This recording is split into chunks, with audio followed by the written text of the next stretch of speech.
நூலக மனிதர்கள் by S Ramakrishnan. இந்த புக் வந்து ஒரு ஷார்ட் ஸ்டோரி கலெக்ஷன். இந்த புக்கில் வந்து 32 ஸ்டோரிஸ் வந்து இருக்குது. இதில் வந்து எனக்கு ரொம்ப பிடிச்ச ஸ்டோரி வந்து நான் உங்ககிட்ட சொல்கிறேன். பாதி படித்த புத்தகம், சார்லியோட ஒரு பயணம், 2ஆம் பாகம், காகித பொம்மை. எனக்கு வந்து இந்த ஸ்டோரிஸ்லாம் ரொம்ப பிடிச்சிருந்தது.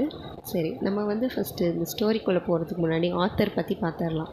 இந்த ஸ்டோரியோட ரைட்டர் வந்து எஸ் ராமகிருஷ்ணன். அவங்க வந்து 1966 வந்து பிறந்தாங்க. வந்து ரொம்பவே ஃபேமஸான ரைட்டர். ஸோ இவங்க வந்து தமிழ் படத்துலேயே 17 படத்துக்கு வந்து டைலாக் ரைட் பண்ணியிருக்காங்க. அதே மாதிரி 11 ஷார்ட் ஸ்டோரிஸ்க்குமே டைலாக் ரைட் பண்ணியிருக்காங்க. அதே மாதிரி நிறைய புக்ஸ் வந்து எழுதியிருக்காங்க. சில்ட்ரன்ஸ்க்காக நிறைய புக்ஸ் எழுதியிருக்காங்க. அதே மாதிரி அவங்க எழுதின புக்கு வந்து நிறைய லாங்குவேஜஸில் வந்து ட்ரான்ஸ்லேட் பண்ணியிருக்காங்க. ஸோ வந்து அவங்க எழுதின புக்கு வந்து இங்கிலீஷ், மலையாளம், ஹிந்தி, பெங்காலி, தெலுங்கு, கன்னடா, ஃப்ரெஞ்ச், வேறு ஜெர்மன், இந்த லாங்குவேஜஸ்லாம் ட்ரான்ஸ்லேட் பண்ணியிருக்காங்க. ஒரு ஸ்டோரியை பற்றி பார்க்கலாம். சரி, எனக்கு இந்த புக்கில் பிடிச்ச ஒரு ஸ்டோரி வந்து உங்கள்கிட்ட சொல்கிறேன். அந்த ஸ்டோரி பேர் வந்து பாதி படித்த புத்தகம். இந்த ஸ்டோரியில் வந்து ஒரு அங்கிள் இருப்பாங்க. அவங்களுக்கு ஒரு 40 வயசு இருக்கும். ஸோ அவங்க என்ன பண்ணுவாங்கன்னா, நாவல் செக்ஷனில் படிச்சுட்டு இருக்கிறவங்கக்கிட்ட போய் அவரை வந்து வாலண்டியராக போய் இன்ட்ரடியூஸ் பண்ணிவிட்டு, அவங்க வந்து இந்த மாதிரி நான் ஒரு புக்கு படித்தேன், ஆனால் அந்த புக்கு வந்து பாதி தான் படித்தேன், எனக்கு அந்த புக்கோட பேர், ஆத்தரோட பேர் எதுவுமே தெரியாது, ஆனால் எனக்கு அந்த பாதி ஸ்டோரி மட்டும் தெரியும், இந்த ஸ்டோரி நீங்கள் எங்கன்னா படிச்சிருக்கீங்களா அப்படின்ட்டு எல்லாருக்கிட்டேயும் கேட்பார். அவர் படித்த அந்த ஸ்டோரி வந்து ஒரு சிட்டியில் வந்து போர் நடக்குது. அந்த போர் நடக்கிற இடத்துல வந்து பாம் பிளாஸ்ட் ஆகுது. ஸோ அந்த பாம் பிளாஸ்ட் ஆகிற இடத்துலேருந்து ஒரு அம்மாவும் 3 குழந்தைங்களும் தப்பிச்சு ரயில்வே ஸ்டேஷனுக்கு போகிறாங்க. அங்கே ரயில்வே ஸ்டேஷன்லேயும் பாம் பிளாஸ்ட் ஆகுது. ரயில்வே ஸ்டேஷனில் பாம் பிளாஸ்ட் ஆகும்போது ஒரு பொண்ணு அதுலேருந்து வந்து காணாமல் போயிடுறாங்க.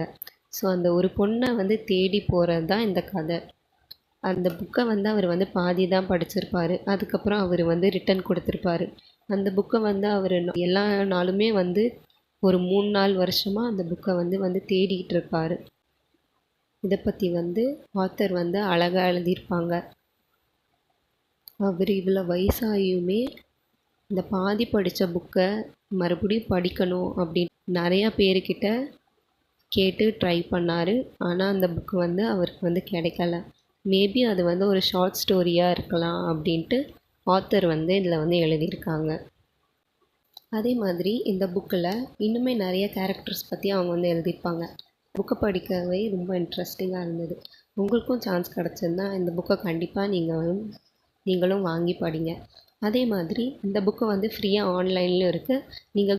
நீங்கள் கூகுள்லேயே டைப் பண்ணி இந்த புக்கு பேர் போட்டிங்கன்னா அது உங்களுக்கு பிடிஎஃபாகவும் கிடச்சிரும். எல்லாம் நார்மலாகவும் நீங்கள் அப்படியே ஆன்லைன்லேயே ரீட் பண்ணிக்கலாம். அதே மாதிரி இந்த புக்கில் ஒரு 3 லிங்க் கொடுத்துருக்காங்க. அது என்ன லிங்க்னால், ஃப்ரீயாக வந்து நம்ம வந்து புக் டவுன்லோட் பண்ணி படிக்கிற லிங்க்கு. அந்த லிங்க் எல்லாமே நான் கீழே டிஸ்கிரிப்ஷனில் கொடுக்குறேன். அந்த லிங்க் வந்து tamildigitallibrary.in, projectmadurai.org, இன்னொரு லிங்க் வந்து tamilillibrary.org. இந்த 3 லிங்க்குமே நான் கீழே கொடுக்குறேன்.